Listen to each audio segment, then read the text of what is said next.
This is the Quiet Files, a record not meant to comfort you. January 29th, 1979 began intact. No sirens, no panic, no warning. Just the slow, ordinary machinery of a school morning in San Carlos, a quiet neighborhood in San Diego. Grover Cleveland Elementary waited for the first bell the way it always had. Children gathered in small clusters, shoulders hunched against the air, backpacks sliding off arms and dropping to the pavement. A few laughed too loudly. A few stood alone. A few stared at the ground, counting cracks, thinking about nothing at all. Parents did what parents do when nothing seems wrong. They waved, they reminded, they hurried. They drove away, believing the day would remain normal for at least a few more hours. Teachers watched from a distance with that calm vigilance that comes from routine. A custodian moved through the grounds. A principal checked the edges of the morning like a habit. Across the street sat a small house facing the playground. It had always been there. From the outside, it didn't look like a threat. It looked like a place where life happened quietly. Curtains, windows, a front door, the kind of structure your eyes pass over because your brain labels it safe by default. A house is not supposed to be the source of fear. A house is supposed to contain it or keep it out. At 8:40 a.m., the first shot cracked through the air. At first, confusion moved faster than understanding. Some children froze. Some turned their heads the wrong way, searching for a prank, a car backfiring, a firecracker. A few laughed because laughter is what you do when you don't know you're in danger yet. Then another shot rang out. Then another. The sound didn't stop. The open space of the playground became a trap. There was nowhere to hide in the seconds that matter most. The seconds when your mind still believes the world follows rules. Children ran without direction. They collided. They fell. They crawled. They screamed. And some went silent because shock is its own kind of quiet. Bullets rained into a place designed for recess. Principal Burton Ragg moved toward the children. Custodian Mike Suchar moved with him. They did not retreat. They did not wait for instruction. They ran toward the gunfire, toward the chaos, toward the thing everyone else was fleeing. They tried to place themselves between the shots and the students, as if a human body could be a wall, as if courage could stop metal. Both men were struck and killed while trying to shield children. 8 students were wounded. A police officer responding to the scene was also wounded. The number matters, but the feeling matters more. The collapse of safety in full view of a school, the realization that normalcy can be destroyed from across the street. Parents began arriving to a scene that did not look real. Police flooded the area. The neighborhood locked down. Radios snapped with hurried instructions. The perimeter tightened. The school became a place of triage and terror. Children were pulled into classrooms and hallways and any space that could conceal them. Some bleeding, some shaking, some staring with the blank expression of a mind trying to protect itself. And still, the shots had come from the same place. A window, a bedroom, a position with a clear view of the playground. The shooter barricaded inside the house. The standoff dragged on for hours, more than 6, while police held their positions and the neighborhood sat under a heavy, unnatural silence broken only by orders, sirens in the distance, and the occasional reminder that the rifle was still inside. When a reporter managed to reach the shooter by phone and asked why she was doing it, the answer that came back was not a scream, not a sob, not a demand. It was flat, calm, detached. "I just don't like Mondays. This livens up the day." 7 words. A sentence that didn't match the reality outside the window. And that mismatch, the casualness, the emptiness, is what people remember. Not because it explains the violence, but because it refuses to. It turns horror into a shrug. It turns lives into background noise. On that morning, the neighborhood learned something no one wants to learn. The threat doesn't always come from far away. Sometimes it's been there the entire time, facing the playground, waiting for the bell. This is the Quiet Files. And after it happened, nothing felt ordinary again. Before anyone tries to explain this, they usually start with a word. Evil. It's a convenient word. It puts distance between us and her. It suggests a creature, a monster, something that arrived fully formed and separate from ordinary life. People want evil to look loud. They want it to announce itself. They want rage. They want a face twisted with emotion, a moment of snapping, a visible reason. But the most unsettling thing about this case is how little heat it seems to contain. Brenda Spencer lived across the street from Grover Cleveland Elementary School. Not across town, not miles away. Across the street, close enough to hear the bell, close enough to see the children gather, close enough to watch the playground fill with life every weekday morning. The target was not abstract. It was routine. It was familiarity. It was a line of sight she had lived with for years. That matters, because it forces a harder question. How does a person look at something so ordinary, children arriving to school, and decide that's what should break? The file points backward, not to a single moment, but to a slow unraveling. After her parents' divorce, Brenda lived with her father in poverty and neglect. Accounts describe a home with little structure and little comfort, the kind of environment where daily life is a mess you step over instead of a foundation you build on. They slept on a single mattress in the living room. Empty alcohol bottles were part of the landscape. The house wasn't a place you recovered, it was a place you endured.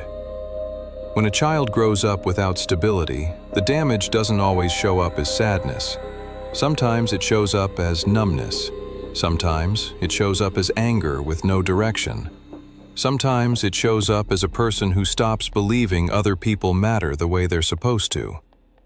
Teachers described her as introverted and disengaged, not just quiet, disconnected, half-present, drifting, the kind of student you can overlook because she isn't loud, because she isn't demanding, because she doesn't cause the type of trouble that forces intervention.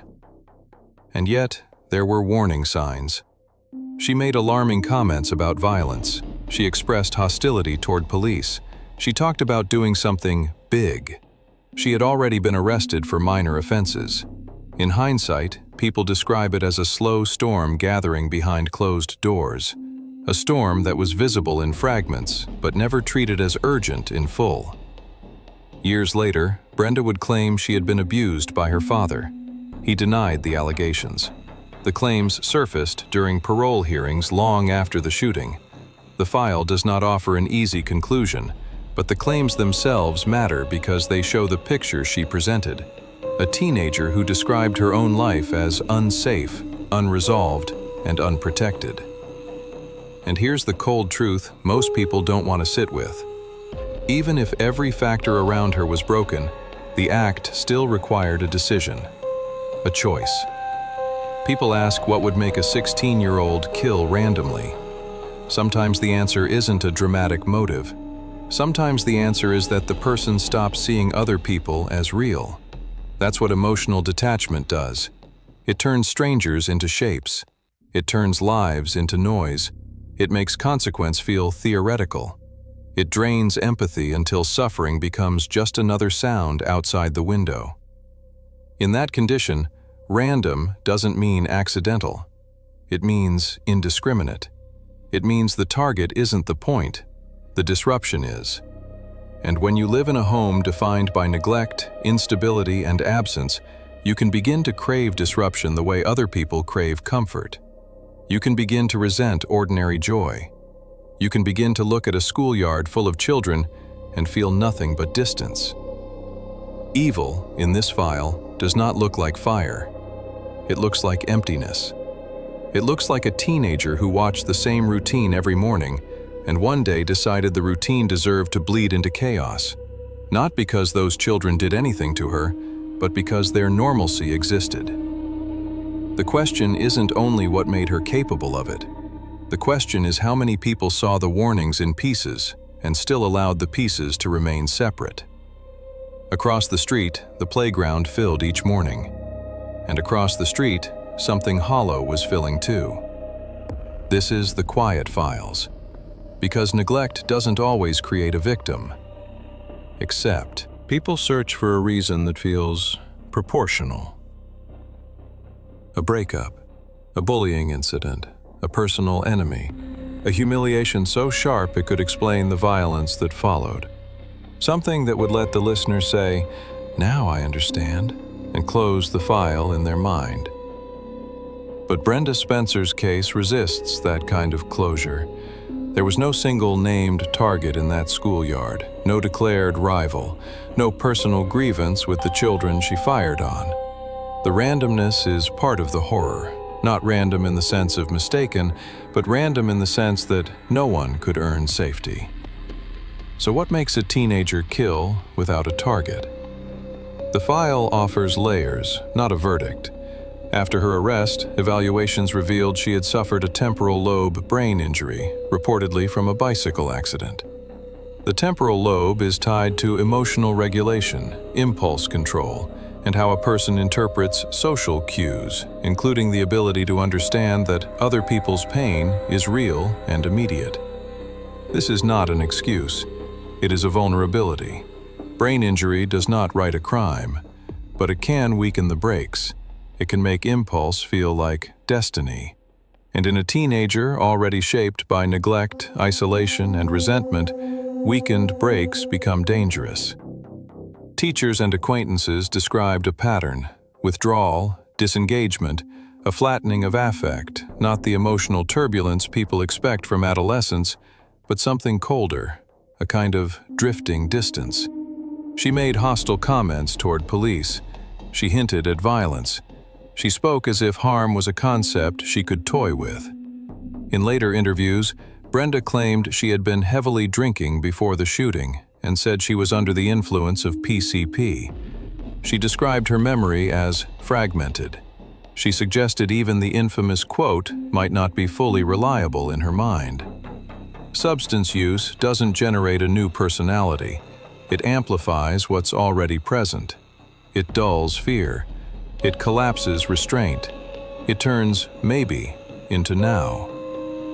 But there is a detail that sits like a weight in the center of the case. Weeks before the shooting, her father gave her a .22 rifle for Christmas.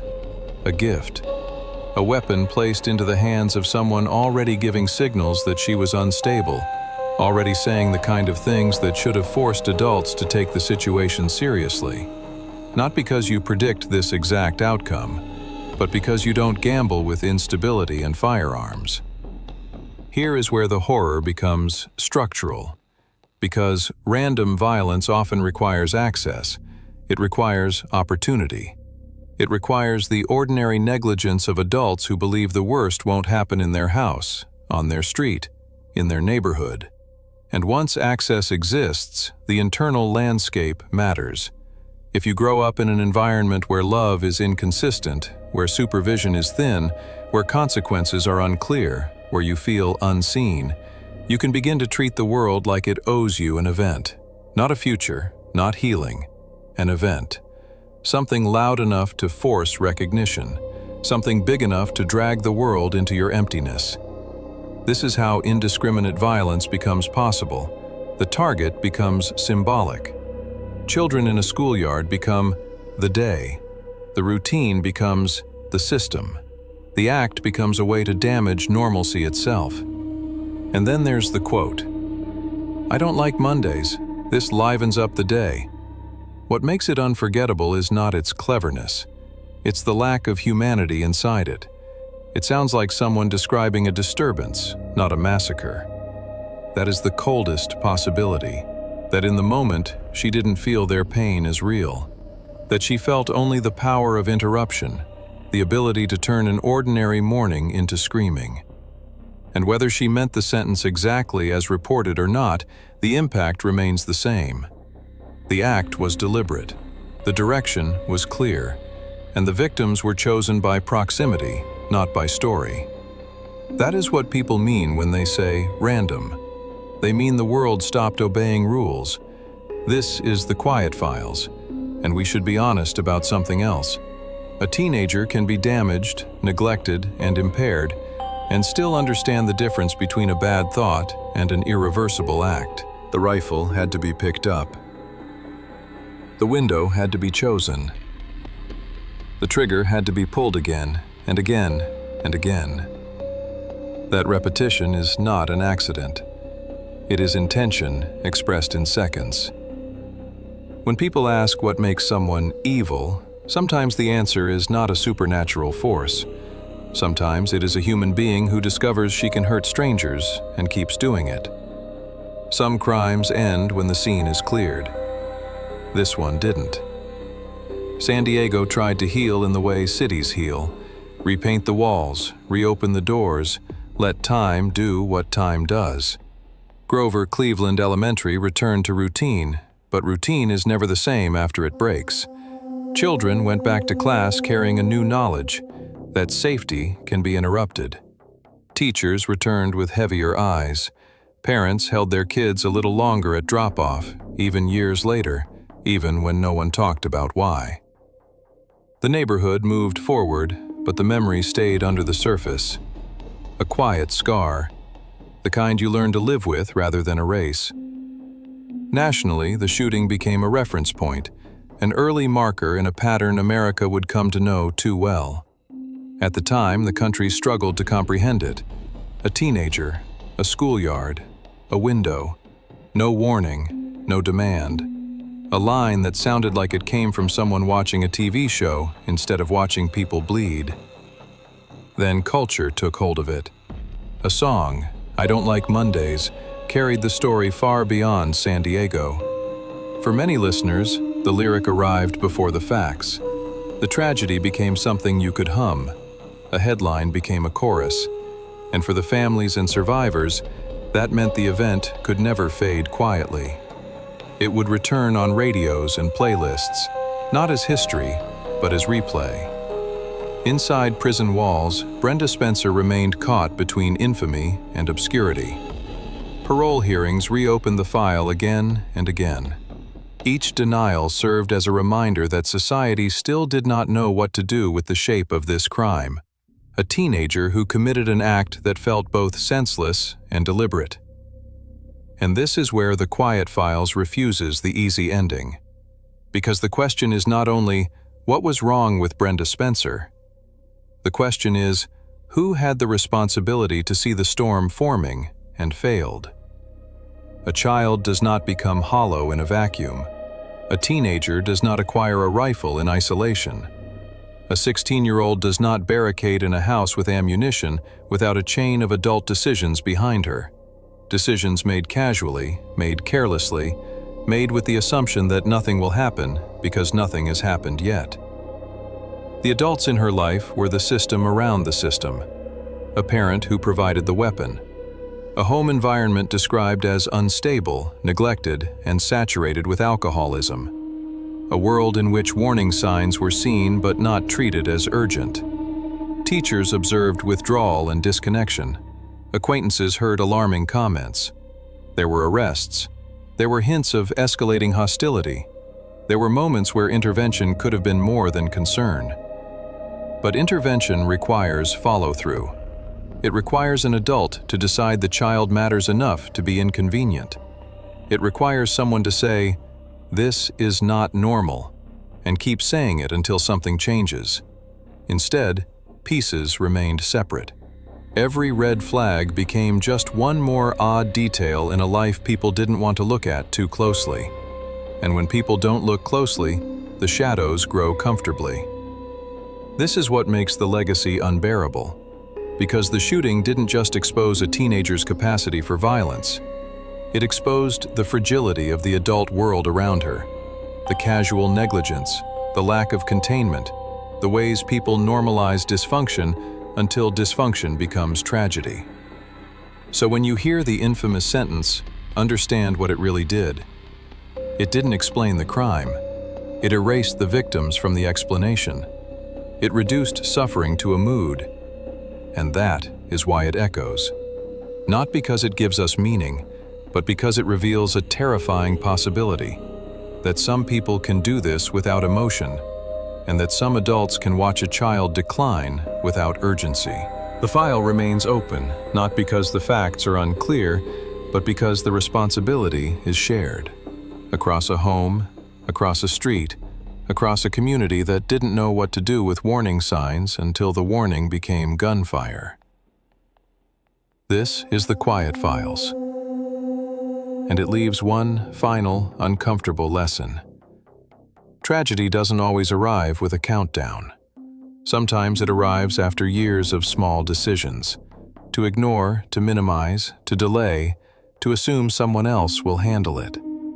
Sometimes the danger is not only the person at the window.